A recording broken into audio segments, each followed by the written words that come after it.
ಜಿಲ್ಲಾ ಉಸ್ತುವಾರಿ ಮಂತ್ರಿ ಎನ್ ಚೆಲುವರಾಯಸ್ವಾಮಿರವರ ನೇತೃತ್ವದಲ್ಲಿ ನಾಗಮಂಗಲ ತಾಲೂಕಿನ ಯುವ ಜನತೆಗಾಗಿ ಉದ್ಯೋಗ ಮೇಳವನ್ನು ಏರ್ಪಡಿಸಲಾಗಿತ್ತು.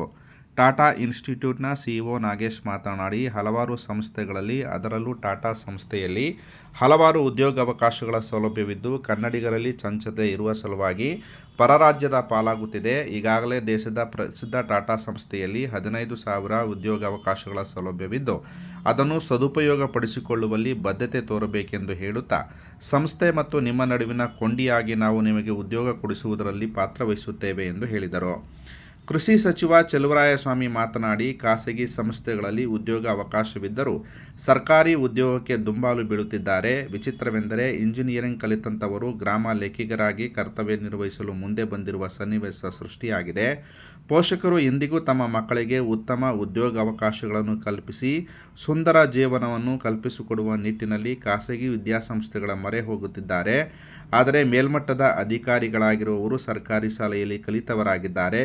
ಖಾಸಗಿ ಶಾಲೆಯಲ್ಲಿ ಕಲಿತವರಿಗೆ ಯಾವುದೇ ಕಷ್ಟ ಕಾರ್ಪಣ್ಯಗಳ ಅರಿವಿರುವುದಿಲ್ಲ. ಯಾರಿಗೆ ಕಷ್ಟದ ಅರಿವಿದೆ ಅವರು ಬುದ್ಧಿವಂತಿಕೆಯಿಂದ ಕೆಲಸ ಹಿಡಿಯುತ್ತಾರೆ. ಖಾಸಗಿ ಸಂಸ್ಥೆಗಳಲ್ಲಿ ನೂರಾರು ಉದ್ಯೋಗ ಅವಕಾಶವಿದ್ದರೂ ಸರ್ಕಾರಿ ನೌಕರಿಯನ್ನು ಹಿಡಿಯಬೇಕೆಂಬ ಧೋರಣೆ ಯುವಕರದ್ದು ಮತ್ತು ಪೋಷಕರದ್ದಾಗಿದೆ. ಇಲ್ಲಿ ಕೊಡುವ ಹಣದಿಂದ ಸ್ವಂತ ಉದ್ಯೋಗ ಮಾಡಬಹುದಾಗಿದ್ದರೂ ಯಾರೂ ಮುಂದೆ ಬರುವುದಿಲ್ಲವೆಂದು ಚೆಲುವರಾಯಸ್ವಾಮಿ ಬೇಸರ ವ್ಯಕ್ತಪಡಿಸಿದರು. ನಾನು ಎಕ್ಸ್ಪರ್ಟ್ ಕಾಲೇಜಲ್ಲಿ ಓದಿಸಿದ್ರು ಮಾತ್ರ ನನ್ನ ಮಗನಿಗೆ ಉದ್ಯೋಗ ಸಿಗೋದು ಅಂತೇಳಿ ಸಾಲ ಮಾಡಿ ಅಲ್ಲೋಗಿ ಕಾಲು ಕೈ ಹಿಡಿದು ಸೀಟ್ ತಗೊಂಡು ಅಲ್ಲೇ ಹಾಸ್ಟೆಲ್ ಸೇರಿಸಿ ನನ್ನ ಮೊನ್ನೆ ಯಾವುದೋ ಪಾಠ ಮಾಡೋಣ ಹೇಳಿದೆ. 100%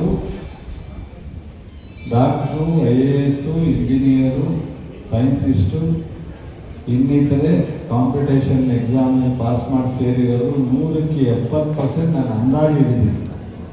ಗೌರ್ಮೆಂಟ್ ಸ್ಕೂಲಲ್ಲಿ ಓದಿರ್ತಕ್ಕಂಥವ್ರೆ ರೀಚ್ ಆಗಿ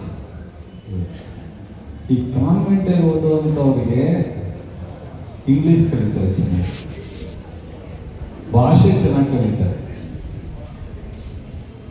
ಆದರೆ ಯಾರಿಗೆ ಕಷ್ಟ ಗೊತ್ತಿದೆ, ಯಾರಿಗೆ ಪರಿಸ್ಥಿತಿಯ ಅರಿವಿದೆ, ಅವರು ಬುದ್ಧಿವಂತಿಕೆಯಿಂದ ಈ ಥರದ ಎಕ್ಸಾಮಿನೇಷನಲ್ಲಿ ಕಷ್ಟಪಟ್ಟು ಕೆಲಸ ಸಿಗುವಂಥ ಒಂದು ಅವಕಾಶ, ಕೆಲಸ ಸಿಗದೇ ಬಿಸ್ನೆಸ್ ಮಾಡಿ. ಇವತ್ತು ಒಂದು ಉದ್ಯೋಗ. ಇದೇ ಸಮಯದಲ್ಲಿ ಡಿಸಿಸಿ ಬ್ಯಾಂಕ್ನ ನೂತನ ಅಧ್ಯಕ್ಷ ಸಚಿನ್ ಚೆಲುವರಾಯಸ್ವಾಮಿ ಅವರನ್ನು ಸರ್ಕಾರಿ ನೌಕರರ ಸಂಘದಿಂದ ಸನ್ಮಾನಿಸಲಾಯಿತು. ವೇದಿಕೆಯಲ್ಲಿ ವೀಣಾ ಶಿವಮೂರ್ತಿ, ಡಿಸಿಸಿ ಬ್ಯಾಂಕ್ನ ಅಧ್ಯಕ್ಷ ಸಚಿನ್ ಚೆಲುವರಾಯಸ್ವಾಮಿ, ಟಾಟಾ ಸಂಸ್ಥೆಯ ಶಾಂತಲಾ ಮೋಹನ್, ಡಿಸಿಸಿ ಬ್ಯಾಂಕ್ನ ನಿರ್ದೇಶಕ ದಿನೇಶ್, ಮನ್ಮೂಲ್ ನಿರ್ದೇಶಕ ಅಪ್ಪಾಜಿಗೌಡ, ಕೃಷ್ಣೇಗೌಡ, ಬ್ಲಾಕ್ ಕಾಂಗ್ರೆಸ್ನ ಅಧ್ಯಕ್ಷ ರಾಜೇಶ್ ತಟ್ಟಹಳ್ಳಿ, ನರಸಿಂಹಮೂರ್ತಿ ಮುಂತಾದವರಿದ್ದರು. ಇದೇ ಸಮಯದಲ್ಲಿ ನೂರಾರು ಯುವಕ ಯುವತಿಯರು ತಮ್ಮ ಹೆಸರುಗಳನ್ನು ನೋಂದಾಯಿಸಿಕೊಂಡರು.